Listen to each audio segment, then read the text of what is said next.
अब्बा के घर आने के बाद मैं ये देखकर दंग रह गया था कि जिन हाथों में ज़िंदगी भर कागज़ कलम किताबें हुआ करती थी, उन हाथों से मेरी सौतेली माँ कपड़े बर्तन धुलवा रही थी।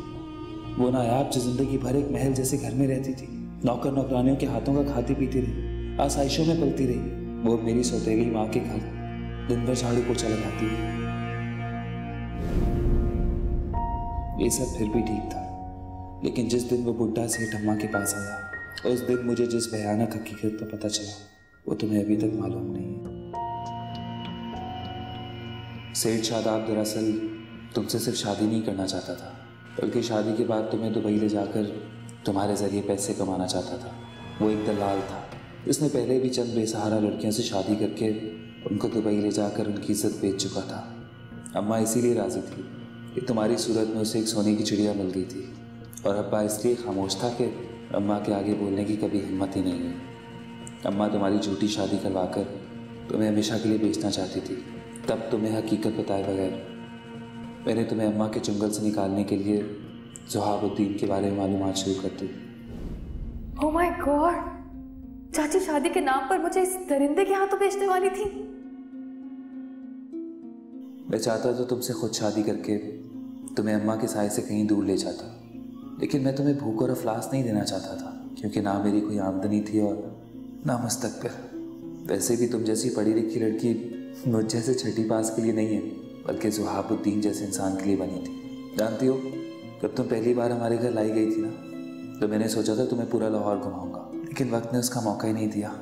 अब उम्मीद करता हूँ कि तुम्हारा शौहर तुम्हें ज़रूर लाहौर दिखाएगा, तुम भी अपने इखलाक से उसका दिल जीत जाओगे। इस खत में मैंने एहतियातन ज़ुहाबुद्दीन के घर का पता और टेलीफोन नंबर भी लिख दिया है। मैं तुमसे बहुत शर्मिंदा हूँ, मैंने तुम्हारी शादी इस तरह से करवाई, लेकिन ख़त पढ़ने के बाद तुम्हें यकीन होगा कि मैं सिर्फ और सिर्फ तुम्हारी भलाई चाहता था। हो सके तो मुझे माफ़ कर दो।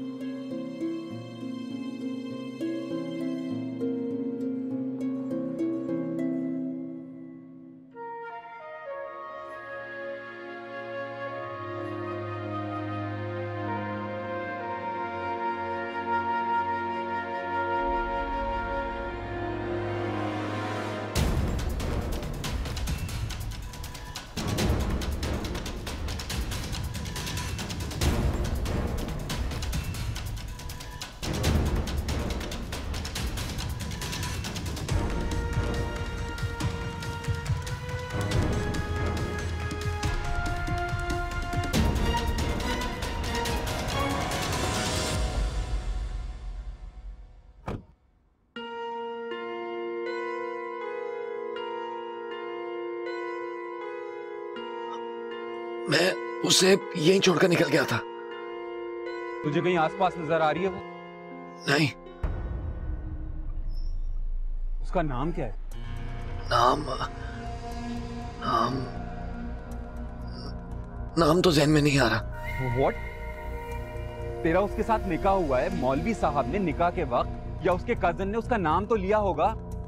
यार मौलवी साहब ने नाम तो लिया था, लेकिन मैं इतना टेंशन में था कि नाम की तरफ ध्यान ही नहीं किया। अब ज़हन में नहीं आ रहा। तुझे उसका नाम याद नहीं है, शक्ल तूने उसकी देखी नहीं, तो फिर उसको ढूंढेंगे कैसे? वो दुल्हन के लिबास में, उसे देख के पहचान जाऊंगा मैं। चल। ओह माय गॉड, चल भाई ढूंढते हैं कोई। अगर दुल्हन के लिबास में कोई लड़की नजर आ गई तो उससे पूछेंगे। किसी से पूछना भी पड़ेगा। इस तरफ आ।